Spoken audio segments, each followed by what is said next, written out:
জয় মা ইতুলক্ষ্মীর জয়। রাধে রাধে বন্ধুরা, তোমাদের সবাইকে জানাই আমার কৃষ্ণ বৃন্দাবনের আরেকটি নতুন ব্লগে তোমাদের সবাইকে অনেক অনেক স্বাগত।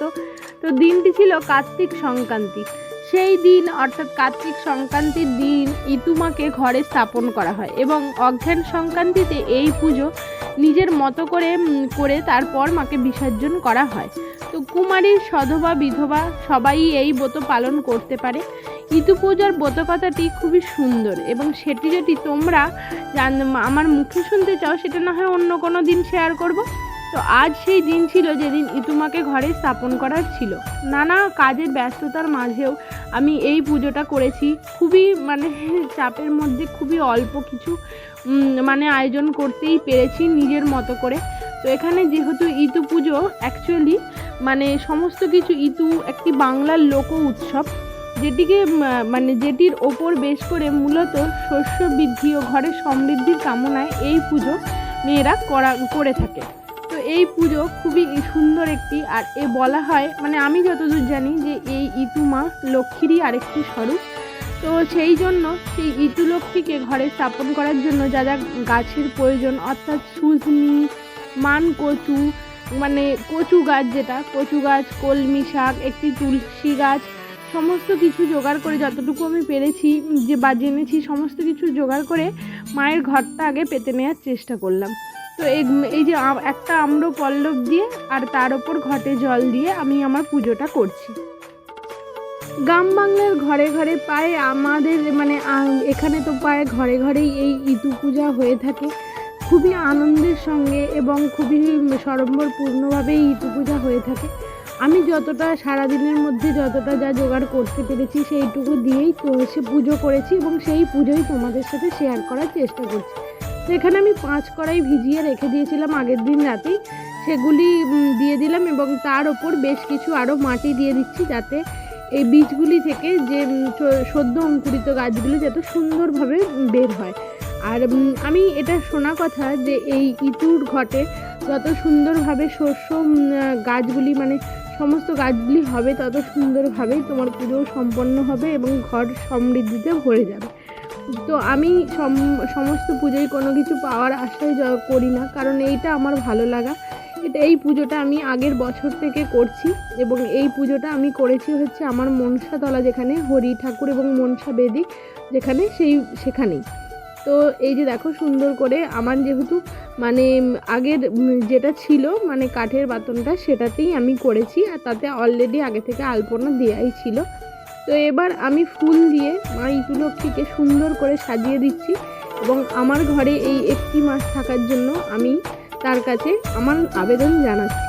তো সুন্দর করে ফুল দিয়ে সাজিয়ে দিই, আর সমস্ত ঠাকুরদেরকে এই ফুলের থেকে বেশি সৌন্দর্য আমার মনে হয় কোনো অলংকারেই লাগে না। তো সুন্দর করে আমি ঠাকুরদের সাজিয়ে নিই, আর তোমরাও আমার ভিডিওটা কিন্তু দেখতে থাকো।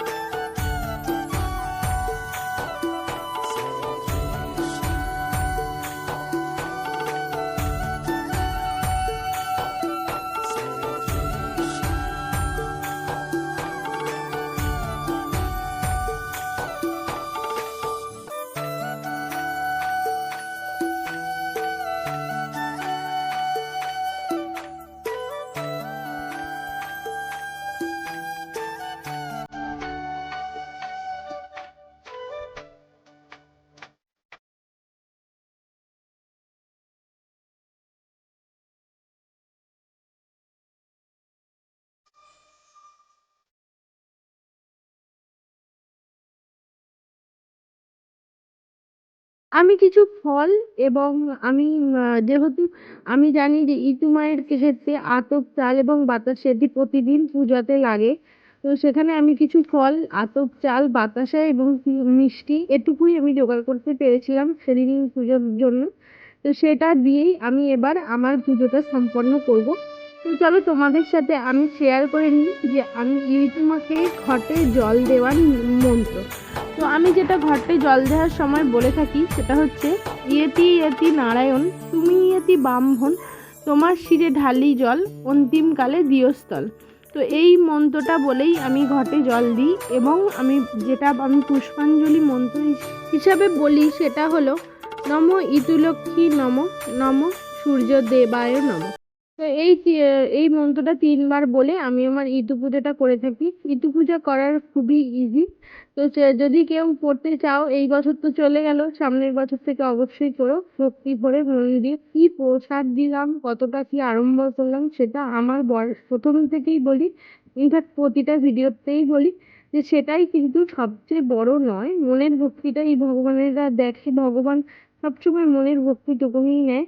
তো সেই জন্য দেখো আমি যেটুকু জোগাড় করতে পেরেছি সেটুকু দিয়ে এবার আমি আমার পুষ্পাঞ্জলিটা শুরু করব।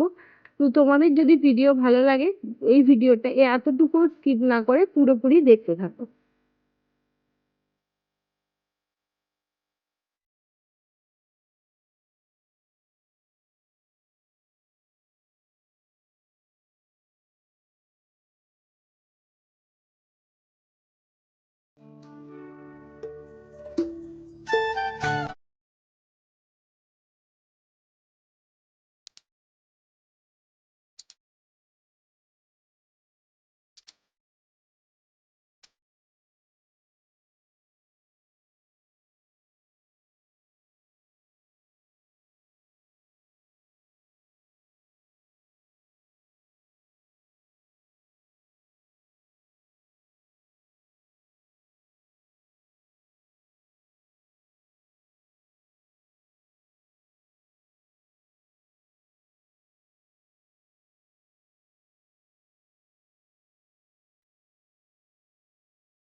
তো আমি তো আমার পুজোটাই যে দেখো পুষ্পাঞ্জলি মন্ত্র তোমাদের সাথে আগেই শেয়ার করলাম। আমি তো আমার পুজোটা খুবই সুন্দরভাবে মনের মতো করে করার চেষ্টা করেছিলাম, কিন্তু যতই মনের মতো করে করার চেষ্টা করি না কখনো মনে রয়েই যায় যে আমার কি এটা হলো না, আমার কি এটা আরেকটু করলে হতো। এগুলো আমাদের বরাবরই হবে।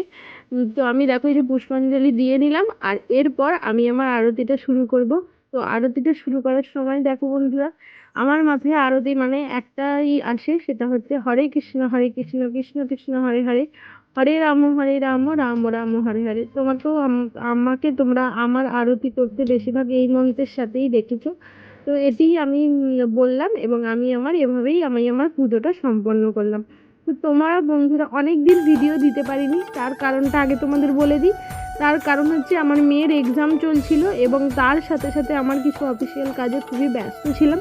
তো এই কারণে আমি ভিডিও দিতে পারিনি। আমাকে দুজন কমেন্টও করেছো কেন আমি ভিডিও দিচ্ছি না। তো এই কারণেই আমার ভিডিও দেয়া হয়নি, একদমই কোনো ভিডিওই আসেনি, লং ভিডিও না, শর্টসও না। তো যাই হোক, তোমাদের ভালোবাসাটাই আমার কাছে সবচেয়ে বড়। তোমরা যদি এভাবে আমাকে ভালোবাসতে থাকো, আশা করি আমার এই চ্যানেলটিও যথেষ্ট ভালো একটা জায়গায় কোনোদিন না কোনোদিন যাবে। সেই আশা নিয়েই আমি আমার আজকের ব্লগটা এন্ড করব। তো আমার পুষ্পাঞ্জলি তো তোমরা দেখছোই, ধূপ আর তেলের প্রদীপ, ঘিয়ের প্রদীপ, এই দিয়ে আমি সেদিন পুষ্পাঞ্জলিটা করেছিলাম। এরপর আবার অঘ্রান মাসে প্রতি রবিবার ইতু মায়ের পূজা হয়ে থাকে। তো সেই পূজা তোমাদের সাথে শেয়ার করব, অবশ্যই করব। এবং তোমরা চাইলে ইতু পূজার ব্রত কথাও আমি তোমাদের সাথে পড়ে অবশ্যই শোনাবো। তো ভিডিওটা যদি বন্ধুরা ভালো লাগে, অবশ্যই একটা লাইক করে দিও, কমেন্ট করে দিও, শেয়ার করো, আর আমার পাশে থেকো। তো আমার ইতুমাকে কেমন লাগছে সেটাও অবশ্যই জানিও। তো আজকের মতো ভিডিওটা আমি এখানেই এন্ড করলাম। তোমরা সবাই সুস্থ থেকো, ভালো থেকো, আর সবাই ভালোবাসায় থেকো। রাধে রাধে।